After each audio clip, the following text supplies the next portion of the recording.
Hey, this is Mr. Mitchell. Please pardon the crazy colors on these slides, but I've already made it out, so there you go. Go ahead and write down the questions for this particular video, which happens to be on something called momentum. Momentum. Moving objects have a property called momentum. Now, momentum is the unit you get when you multiply mass times velocity. You can see this formula here. P is momentum. Now, I'm not quite sure why they didn't make it MO or M, or, well, I see why they didn't make it M because of mass, but for some reason, momentum is referred to as P. So P, momentum, equals mass times velocity. Now, what's going to happen, it's going to be in kilograms times meters per second, because mass is going to be in kilograms, and velocity, you may remember, is meters per second. Now, momentum is going to be a vector. And you can see this vector coming out of this car here. So that means that momentum has both speed and direction. It's kind of like a velocity and acceleration. I think we had vectors with several different things. But let's talk a little bit about momentum. Here we have this ball which is going to hit these others. And we mentioned this in the Newton's third law video, that you would have the opposite reaction over here. And what you have is the unit momentum. You have momentum which is going to be transferred all the way through here.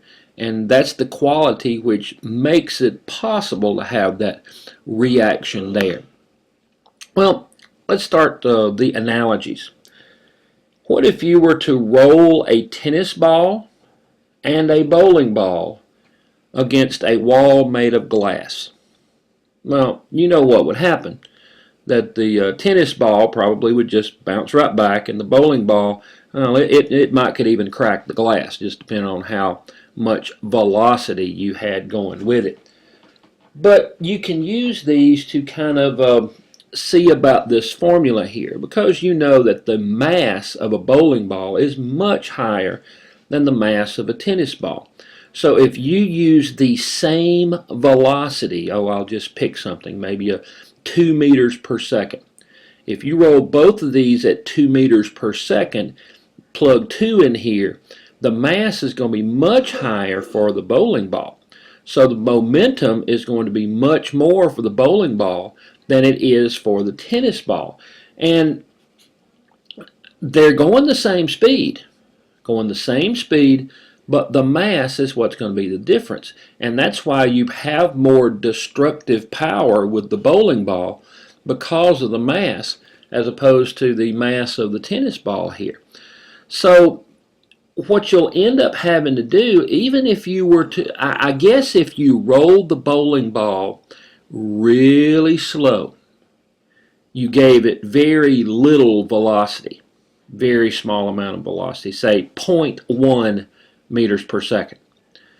And then in that case, maybe the bowling ball would not end up cracking the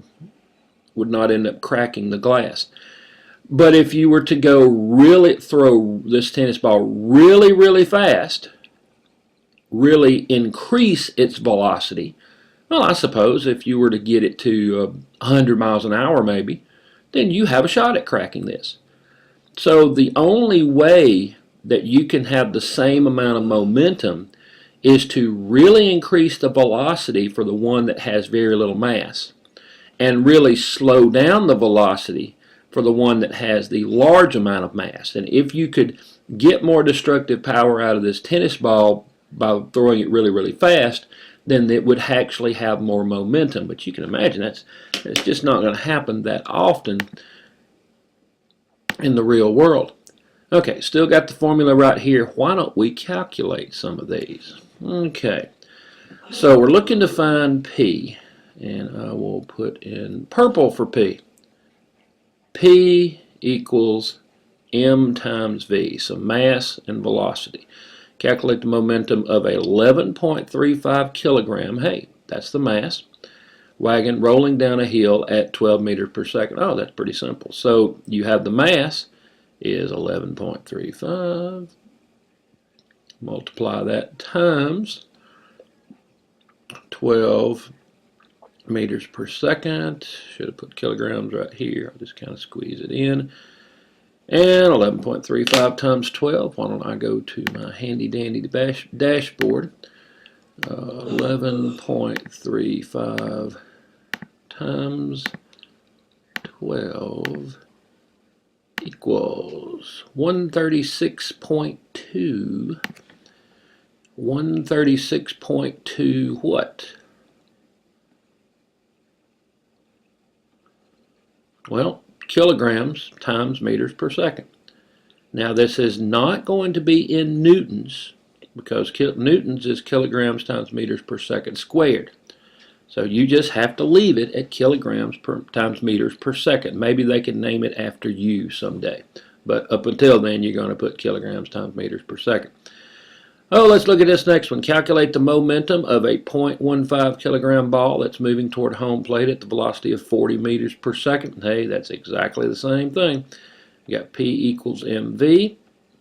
mv equals 0.15 kilograms times 40 meters per second. 0.15 times 40. 0.15 times 40 equals, looks like 6. Hey, that's pretty quick. So that would equal to 6 what? Kilograms times meters per second. So there's a couple of ways in which you would use that particular formula. Now, momentum can be transferred. I'd mentioned that before.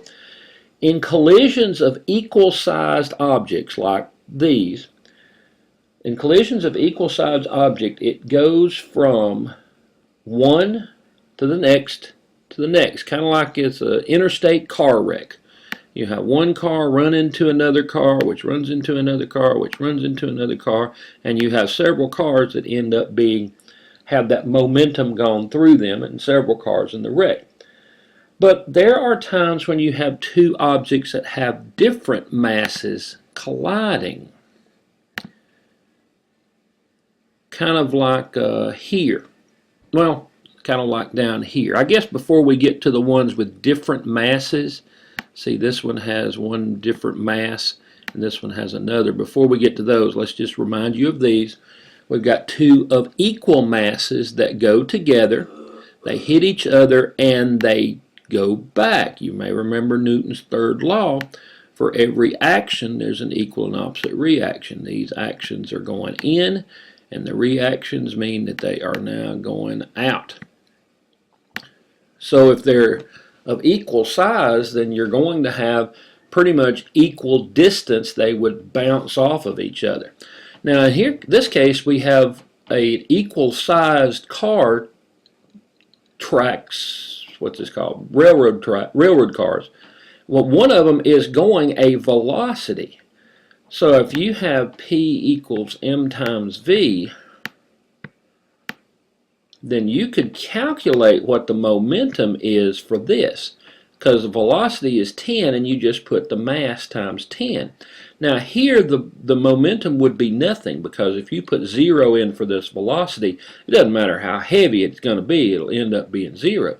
So whatever the momentum is here is going to have to be shared between the both of them. Here comes this car, it bams into this one, and now both of them are going this direction, but the speed is going to be, or velocity is going to be half of what this is. So it's kind of like this, and we'll get to this one in just a second. Here we have one that is at rest and one that is in motion, and hey, we've actually calculated it here. The momentum is 30 kilograms times meters per second squared. So it hits this one that's at rest, kind of like it was up here, and then it makes it bounce away, and it makes it bounce away. But notice what we have. The momentum is 20 for this one and 10 for this one. They add up to make the same total that was before.